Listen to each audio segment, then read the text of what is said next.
जय हिंद। इस वीडियो में आपका स्वागत है। आज हम पढ़ेंगे संख्याओं का खेल, ठीक है। और ये संख्याओं का खेल जो है कि क्लास 6 का है, ठीक है। इनमें संख्याओं के खेल में जो पढ़ेंगे वो पहला इसका होगा गुणनखंड, ठीक है। गुणनखंड पढ़ेंगे। आप गुणनखंड जानते ही होंगे, किसी भी संख्या का वह छोटी से छोटी संख्या जो इनसे मतलब भाग लगता है, जिसे समझते हैं। जैसे हम मान लें 12 लिए, ठीक है। इसमें कहेगा 12 का गुणनखंड कीजिए, यानी 12 को कितना गुण मतलब खंड कर सकते हैं। तो इसका खंड देखिए, पहला 1 हो गया, ये गुणनखंड। फिर उसके बाद 2 का पढ़ा से इसको खंड कर सकते हैं 6 बार में। फिर इसका ऐसे देखिए, आपको और सिंपल समझाते। 1 का पढ़ा ये हुआ, इसका गुणनखंड हुआ। उसके बाद हम करेंगे 2 का 6, ये भी गुणनखंड है। फिर 3 का 4, उसके बाद 6 का 2, इस तरह से होगा। उसके बाद देखिए 12 का 1, इस तरह से गुणनखंड होंगे। देखिए यहाँ 4 का गुणनखंड भी आ जाएगा, 4 तिया 12, ठीक है। इसके बहुत सारे गुणनखंड करने का मतलब इस संख्याओं को कितने बार हम खंडित कर सकते हैं।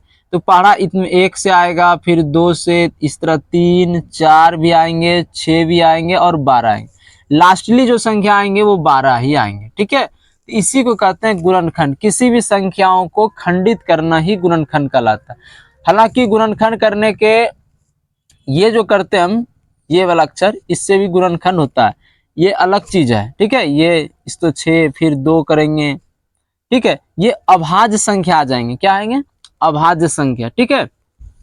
ये आगे की जो मतलब क्लास होगा उसमें समझेंगे इसको। इसको समझ ले। दूसरा नंबर इसमें आएंगे गुणनखंड के बाद गुणज आएंगे। गुणज, किसी भी संख्या का गुणज का मतलब होता है कि वह पढ़ा पढ़ा जाएगा, मतलब उसकी गिनती होनी चाहिए, काउंटिंग पढ़ा पढ़ेंगे। जैसे 12 ले लिए, तो 12 का क्या करेंगे? 12 24 हो जाएगा, 12 तिया 36, 12 चौक 48, 12 पंचे 60, इस तरह से आगे बढ़ेगा ये। यानी 12 का गुणज हुआ, इसको हम गुणज कहते हैं, ठीक है। हालांकि गुणनखंड को दूसरा नाम क्या है? अपवर्तक, इसको बोलते हैं अपवर्तक, ठीक है। और इसको बोलते हैं अपवर्तीय, ठीक है, ये नाम है। तो ध्यान से रखना, अगर किसी संख्या का अपवर्त निकालने कहेगा तो उसका मतलब गुणज, उस संख्या का पढ़ा पढ़ना है। और गुणनखंड निकालने के लिए तो वो हो गया अपवर्तक, मतलब उनके कितने संख्याओं से उसका गुणनखंड हो सकता है और उसमें कितने कितने संख्याओं से भाग लग सकता है। ये गुणनखंड और गुणज में अंतर हुआ, ठीक है। और एक संख्या आएगी भाज्य, भाज्य संख्या, ठीक है। भाज्य संख्या आएगी और उसके बाद जो आएगा एक और आएगा संयुक्त संख्या, संयुक्त, ठीक है। ये समझते हैं संयुक्त संख्या क्या होती है। देखो, भाज्य संख्या वह होती है जिस मतलब किसी भी संख्याओं का अगर पूरा पूरा भाग लग जाए, भाग जो लगे वो पूरा पूरा लगना चाहिए, पूरा पूरा भाग लगे, ठीक है। उसको कहेंगे हम क्या? भाज्य संख्या। जैसे देखिए हम ले लेते हैं 12, 12 क्या हुआ? भाज्य संख्या। क्यों? क्योंकि इसमें 4 से, 2 से, 6 से और 3 से, इस तरह से इसके कई सारे संख्याओं से पूरा पूरा भाज लगता है, इसलिए 12 को क्या बोलेंगे? भाज्य संख्या बोलेंगे, ठीक है, भाज्य संख्या। इसी में एक और आता है अभाज्य संख्या, यहां बता देते हैं अभाज्य संख्या। अभाज्य संख्या, अभाज्य संख्या क्या होता है? 2 गुणनखंड होने चाहिए। कितने? 2 गुणनखंड, गुणनखंड। इसका मतलब देखिए, जैसे हम 5 लिए तो 5 का गुणनखंड किसके से? 1 से होगा और 5 से होगा, और इसका हो ही नहीं सकता। जैसे उस 13 ले लें, 1 से हो सकता है, उसके बाद 13 का जैसे ले लिए, 1 से होगा, उसके बाद 13 से होगा। मतलब वैसी संख्या जो सिर्फ एक और उसी संख्या में आए, उस संख्या को क्या कहेंगे? अभाज्य संख्या। 13 हो जाएगा, 17 हो जाएगा, इस तरह से हो जाएगा, 19 हो जाएगा। ये संख्या क्या कहलाएगी? अभाज्य संख्या। इसमें सिर्फ कितने गुणनखंड होंगे? 2 गुणनखंड होंगे। अब संयुक्त संख्या समझिए क्या होता है। संयुक्त संख्या का मतलब होता है जिसके 2 से अधिक गुणनखंड हो। 2 से अधिक गुणनखंड, यहां लिखेंगे 2 से अधिक गुणनखंड। अगर 2 से अधिक गुणनखंड होंगे तो उस संख्या का नाम क्या होगा? जैसे देखिए 12 लीजिए, इसके कितने गुणनखंड होंगे? 1 2 3 4 फिर 6, इस तरह से 12। कितने? 1 से तो बहुत ज्यादा हो गया। यहाँ क्या बोला? 2 से अधिक गुणनखंड अगर होंगे तो उस संख्या को हम बोलेंगे संयुक्त संख्या। और जिस संख्या के सिर्फ 2 गुणनखंड होंगे उस संख्या को क्या कहेंगे? उस संख्या को हम अभाज्य संख्या कहेंगे। और जिस संख्या में पूरा पूरा भाग लग जाए उस संख्या को कहेंगे भाज्य संख्या। और जिस संख्याओं का गुणज निकालेंगे वह गुणज संख्या हो गया, गुणनखंड। समझ गए? अब हम आते हैं उदाहरण समझने के लिए, ठीक है। चलिए उदाहरण 1 समझते हैं क्या है। उदाहरण 1 में लिखा हुआ है कि 42 के सभी गुणनखंड, गुणनखंड का मतलब होता है क्या? अपवर्तक, ठीक है। FACTOR, factor. फैक्टर को क्या कहते हैं? अपवर्तक गुणनखंड। ये हुआ, देखिए गुणनखंड जैसे हमें 42 का निकालना है तो यहाँ लिखेंगे 42, ठीक है। अब यहाँ 42 के गुणनखंड कैसे निकालेंगे? 42 के गुणनखंड, ठीक है, गुणनखंड। अब यहाँ ध्यान रखिए गुणनखंड का क्या मतलब होता है? किस वह संख्या जिससे यह संख्या जिसका गुणनखंड निकालना है उनके पूरी तरह से कट जाना चाहिए, भाज्य हो जाना चाहिए, माना भाग लग जाना चाहिए। जैसे देखिए 1 से इसको पूरी तरह से काटा जा सकता है, भाग लगाया जा सकता है। उसके बाद 2 से लगाया जा सकता है, 3 हो जाएंगे, फिर इसका 4 नहीं आएंगे, 6 हो जाएंगे, 7 होंगे, 8 नहीं, 9 भी नहीं, 10 नहीं होंगे। इसके बाद डायरेक्टली 14 होगा और उसके बाद 21 हो जाएंगे और उसके बाद डायरेक्ट 42 हो जाएंगे, लास्ट तक ये होगा। इस संख्या से 42 सभी संख्याओं, ये जितने निकले हैं ना, ये सभी संख्याओं को 42 को पूरा पूरा भाग लगाया जा सकता है, इसलिए इसको क्या कहते हैं? गुणनखंड कहते हैं, ठीक है। उसका फैक्टर कहेंगे। उदाहरण 2 में जो है इसमें क्या कह रहा है? 81 के गुणनखंड। किसके? 81 के गुणनखंड। इसको कैसे निकालेंगे गुणनखंड? देखिए हम यहाँ लिखेंगे 81 के गुणनखंड में 81 का कौन कौन संख्या है जिससे भाग लग सकता है? 1 से लगेगा, उसके बाद इनका 3 से लगेगा, 2 से नहीं लगेगा, क्योंकि देखिए भाग लगने का अर्थ है यहाँ लास्ट में 1 नहीं आना चाहिए। 2 से लगने का मतलब इसके लास्ट में 2 आनी चाहिए, इस तरह से, या 6 आनी चाहिए। उसके बाद इनको 9 से लगा सकते हैं, उसके बाद 27 से लगा सकते हैं, ठीक है। देखिए ध्यान से रखना है कि 81 से भी इसका लगेगा, तो ये लास्टली संख्या हो गया और ये सबसे पहला। तो ये 81 के जो है वो सभी गुणनखंड हैं, ठीक है। उदाहरण 3 में कहा जा रहा है कि 12, इसमें कहा जा रहा है कि 12 जो है, क्या 12 इसके गुणनखंड हैं? यानी इसका मतलब ये हुआ कि क्या 12 का जो पढ़ के 8736 को हम पूरा पूरी भाग लगा सकते हैं कि नहीं लगा सकते हैं? यानी ये इसका गुणनखंड है या नहीं है? गुणनखंड का मतलब क्या होता है? गुणनखंड का मतलब होता है कि किसी भी संख्या का इसका ये पूरा भाजक है कि नहीं कटेगा कि नहीं कटेगा। इसको देखते हैं, लिखते हैं 8736 लिख दिए। अब इनको 12 से भाग लगता है, अगर पूरा लग गया, 0 शेष आया तो समझिए कि गुणनखंड है। तो इसको पढ़ते हैं, और 7 कितना हो जाएगा? 84 हो जाएगा। यानी 12 का गुना अगर 7 से करेंगे तो 84 आएगा, और यहाँ बचेगा 3 और यहाँ खत्म, ये कट गया, बचा यहाँ 3। तो इसको ऐसे करते हैं 12 दूना 24, 12 तिया 36 नहीं कटे, बेसी हो जाएगा, इसलिए हम 2 से खिलाते हैं। तो ये हो जाएगा इतना। इनका पैसा इससे दे देंगे तो कितना हो जाएगा? यहाँ हो जाएगा 13। 13 में अगर 13 में 4 गया तो 9 बचा, और इसके पास देखिए, इसके पास यहाँ चला गया तो इसके पास बचा 2, 2 में 2 गया, यहाँ भी शेष कुछ नहीं बचा, तो यहाँ बचे 6। तो 12 का अगर 8 से पढ़ा पढ़ते हैं तो 96 आ जाएंगे, ठीक है। और 96 देखिए 6 में 6 घटा, कुछ शेष नहीं बचा, 9 में 9 घटा, कुछ शेष नहीं बचा। इसका मतलब देखिए शेष क्या आया, शेष जो आया वो 0 आया, ठीक है, शेष 0 आया। इसलिए हम कह सकते हैं, इसलिए 12 8736 के गुणनखंड हैं, ठीक है, ये आंसर हो गया। गुणनखंड हैं, शेष रहेंगे 0, तो ये गुणनखंड होंगे, ठीक है। इस तरह उदाहरण 3 हुआ। चलिए अब प्रश्नावली पर आते हैं। उदाहरण देखिए, उदाहरण इसमें 1 2 3 थे, तीनों हम समझ गए, ठीक है।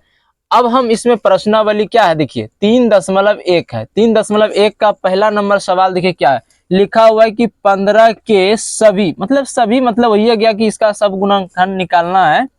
तो इसका गुणनखंड कैसे निकालेंगे, देखिए 15 का जो भाग लगने की सिलसिला है वो 1 से आए, 2 से 15 नहीं कटेंगे, एक शेष बच ही जाएगा, इसलिए 3 से कटेंगे।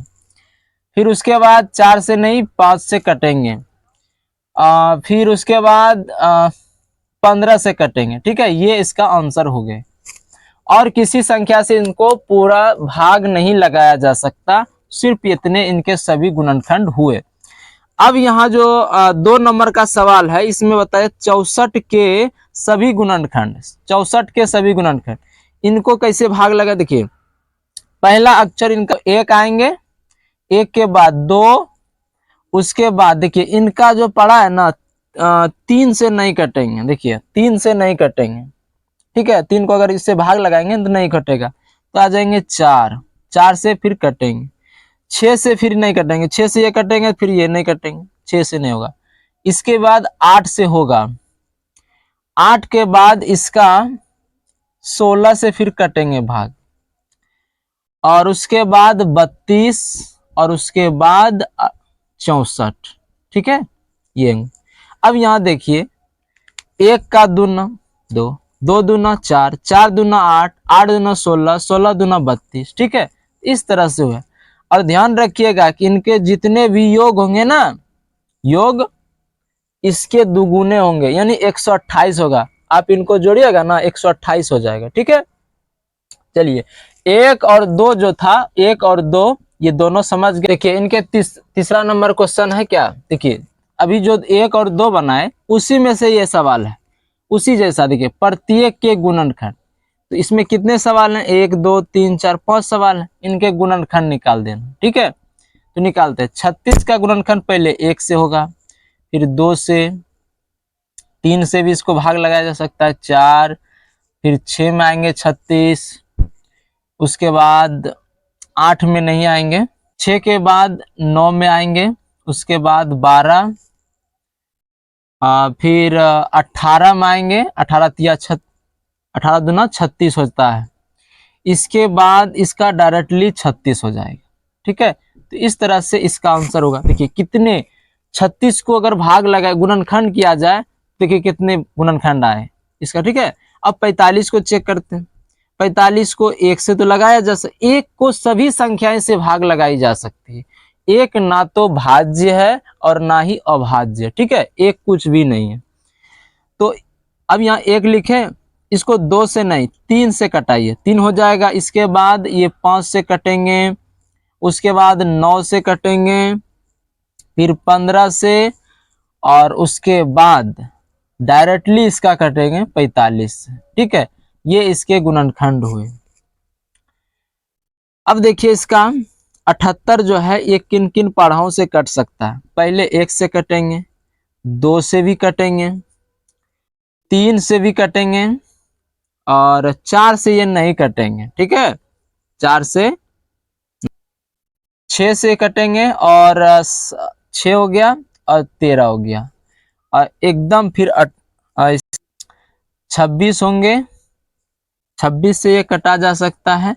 उसके बाद 39 हुए, और उसके बाद 38। अगर आप इनसे भाग लगाएंगे ना तो ये पूरी तरह से कट जाएगा। 26 से इसको भी कटाया जा सकता है, 39 से इसको कटाया जा सकता है, ठीक है। तो ये इनसे कटने के ये काबिल है और ये पूरा पूरा इससे कट भी जाएंगे। 125 का गुणनखंड देखिए क्या होता है, इसमें प्रत्येक का गुणनखंड निकालना। 125 का क्या होंगे, देखिए 125 का जो गुणनखंड आएंगे वो 1 आएंगे, उसके बाद देखिए इसके 5 आएंगे, 3 से नहीं कटेंगे, देखिए 4 तिया 12 कटेंगे तो 5 रह जाएगा। इसके बाद ये 25 से कटेंगे, 25 के बाद ये डायरेक्टली जो कटेंगे 125 से कटेंगे, ठीक है, यही इसका गुणनखंड हुआ। ठीक है, अब देखिए 144 के 1 से कटेंगे, फिर 2, 3,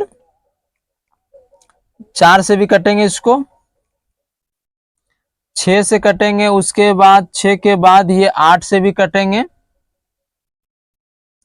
9 से भी कटेंगे, उसके बाद 12 हो गया, 12 के बाद ये 16, 18 होंगे, 16 से भी कटेंगे या 18 से भी कटेंगे, उसके 24 से, फिर 36 से, 41 से भी कटेंगे, ठीक है, और उसके बाद ये 72 से कटेंगे, उसके बाद 144 से कटेंगे। तो इस तरह से देखिए 44 का ना ये इसके कटने के जो सिलसिला है बहुत बड़ा है। देखिए 1, 2, 3, 4, 5, 6, 8, 9, इस तरह से बहुत संख्याएं हैं, ठीक है। इस तरह से इसके सभी गुणनखंड प्राप्त हो गए। अब हमें 4 नंबर समझेंगे। अब हमें 4 नंबर में क्या देखे लिखा हुआ है, 4 नंबर में 14 के गुणज। गुणज का मतलब होता है इसका, इसमें हम क्या कहते हैं, मल्टीपल, MUL, मल्टीपल, ठीक है, इसको इंग्लिश में मल्टीपल कहते हैं। देखिए गुणज, इसको क्या कहेंगे, गुणज। तो 14 का गुणज देखिए क्या होगा, इसका पढ़ा हो जाएगा, पढ़ा पर देंगे, 14 दूना 28 होगा, फिर 42 होंगे, 56 होंगे, उसके बाद 70 होंगे। इस तरह से देखिए आप जहां तक इसको निकाल सकते, 10 तक भी निकाल सकते, 20 तक, जहां तक निकालने का मन है निकाल सकते। फिर 18 के गुणज पढ़ते हैं तो 18 क्या होगा, 18 का 36 हो जाएगा, 18 दूना 36। इसी तरह 18 तिया 54, 18 चौक 72, 18 पंच 90। इस तरह से 10 तक संख्या 180 निकाल सकते हैं और इसका 140 तक लास्ट संख्या आएंगे, ठीक है। तो ये इसके आंसर हो गए। ये गुणज होते हैं। गुणज का मतलब है मल्टीपल, यानी उसी संख्या को बढ़ाते जाइए, मल्टीपल करते जाइए, ठीक है। इस तरह 4 और 5 कंप्लीट हुआ। ये 6 नंबर समझते हैं। 6 नंबर में प्रत्येक के पहले 5 गुणज, पहले 5 गुणज मतलब इसका प्रथम से लेकर 5 गुणज तक। तो पहला गुणज क्या होंगे, 4 का 4 होंगे, 4 दूना 8, 4 तिया 12, 4 चौके 16, 4 पंचे 20, तो ठीक है। तो इसके प्रथम गुणज यहाँ इसके 5 पुर गए, देखिए 1, 2, 3, 4, 5 प्रथम गुणज हो गए इसके 5। अब 12 का प्रथम 5 गुणज चाहिए, ठीक है, तो 12 का लिखेंगे, 12 दूना 24, 12 तिया 36, 12 चौक 48, 12 पंचे 60। ये इसके 5 गुणज इसके भी हो गए। अब 30 का देखते हैं। 30 का 30, फिर दूना 60, 30 तिया 90, 30 चौके 120, 30 पंचे हो जाएगा 150, ठीक है। ये इसके गुणनखंड हो गए। अब 24 का देखिए गुणनखंड क्या होंगे। 24 के गुणनखंड होंगे 24 हो जाएंगे, फिर 48, उसके बाद 72, उसके बाद 96 और फिर 120 होंगे। ये इसके 5 गुण। अगर इसका गुणनखंड करते जाएंगे तो ये होगा, गुणनखंड कहते हैं, गुणज करते जाएंगे तो 50 का गुणज देखते हैं, 5 गुणज, प्रथम 5 गुणज 50 का। तो इसका पहला गुणज होंगे 50 खुद होंगे, फिर 100 होंगे, 150 होंगे, क्या होगा 50 के 50, 100, 150, फिर 200, 250 और 300। ये इसके 5 गुणज हो गए, ठीक है। इस तरह उदाहरण जो क्वेश्चन 6 थे इसमें कह रहे थे प्रथम 5 गुणज, तो सभी संख्याओं का गुणज निकल गया। देखिए यहाँ सभी संख्याओं के गुणज निकल गए हैं। अगर इसको देखा जाए तो ऐसे इसको समझने के लिए रख सकते, इसके गुणज होंगे। देखिए इसका जो 7 नंबर है, ठीक है। 7 नंबर इसको इसमें कहा गया कि सबसे छोटी अभाज्य संख्या, क्या करें, सबसे छोटी अभाज्य संख्या। तो देखिए सबसे छोटी अभाज्य संख्या कौन है, एक। हालांकि देखिए एक ना सब ना छोटी देखिए एक जो है ना तो ये भाज्य संख्या है और ना ही ये अभाज्य संख्या, ये ध्यान रखना। ये कोई संख्या ही नहीं है क्योंकि ये सब में कॉमन आ रहा है। ठीक है, तो इस तरह समझ गए कि सबसे छोटी अभाज्य संख्या क्या बोलेंगे आप सब, 2 बोलेंगे। ठीक है, एक को कभी नहीं बोलना है अभाज्य या भाज्य। अब देखिए सम अभाज्य संख्या, देखिए सम अभाज्य पूछा है तो इसका 2 ही होगा क्योंकि 2 है जो सम संख्या है।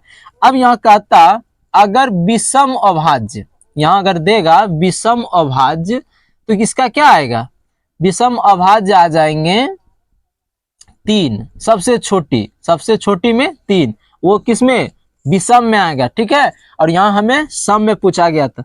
अब 9 नंबर क्वेश्चन देखिए क्या करा, 3 अभाज्य युग्म का उदाहरण देना है। 3 युग्म, 3 जो है वो अभाज्य हो और वो युग्म होनी चाहिए। 3 अभाज्य युग्म, देखिए इसका पहला अभाज्य युग्म हो जाएंगे इस तरह से अगर लेंगे तो 11 13 भी आ जाएंगे, ये पहला हुआ। उसके बाद देखिए 17 19 आ जाएंगे। आपको ये ध्यान रखना है कि वो संख्या एकदम समीप होनी चाहिए, एक के बाद दूसरी आ जानी चाहिए। जैसे आप अगर देखिए अगर 7 भी अभाज्य है और 5 भी अभाज्य है, ये भी आ जाएंगे, लेकिन 7 और 11 नहीं आएंगे क्योंकि इनके बीच बहुत सारे संख्याएं आ जाते हैं। ठीक है, हालांकि ये कॉमन इस तरह से आ सकते हैं और इस तरह से हुए। उसके बाद क्या है, फिर 29 और 31 आ जाएंगे। ठीक है, ये आ जाएंगे। ये 3 इसमें बोल रहा था ना, 3 अभाज्य युग्म का उदाहरण दीजिए, ये उदाहरण इसके हो गए, ये इसका आंसर हो गया। ठीक है, इस तरह से 9 नंबर तक बना लिया। देखिए 10 नंबर इसमें क्वेश्चन क्या है, देखिए इसका 10 नंबर का कौन सी संख्या अभाज्य संख्या है। अभाज्य संख्या का मतलब बता दिए ना कि वो सिर्फ उसके गुणनखंड 2 ही है। अभाज्य संख्या में आपका गुणनखंड जो आएंगे वो 2 ही गुणनखंड आ सकते हैं, इससे ज्यादा गुणनखंड नहीं आने चाहिए। यानी सिर्फ एगो एक और उसके बाद उसका जो संख्या, जैसे देखिए 23 है, 23 का जब अगर गुणनखंड करेंगे तो 1 होगा, इसके बाद 23 होंगे, तो ये इसके 2 ही गुणनखंड हुए। 28 के तो 1 से ज्यादा हो जाते हैं तो ये नहीं होंगे। फिर ये होंगे, मतलब कि ये अभाज्य संख्या, ये भाज्य संख्या है, अभाज्य नहीं है, भाज्य हो गया।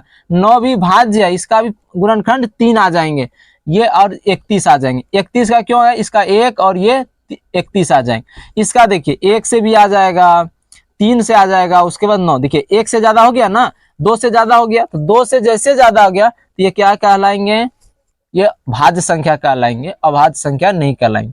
तो ये संख्या 23 क्या हो गए, अभाज्य हो गए, और उसके बाद 31। तो यहां लिख सकते हैं अभाज्य संख्या जो है वो मेरा 23 यानी 1 नंबर वाला, और सबसे लास्ट 5 नंबर वाला 31 आया। ठीक है, तो इस तरह से ये आज इतना ही क्लास रहेगा, और उसके बाद जो 11 12 20 तक इसमें सवाल है वो दूसरे दिन पढ़ेंगे। ठीक है, तब तक के आपका धन्यवाद, आपका समय शुभ हो।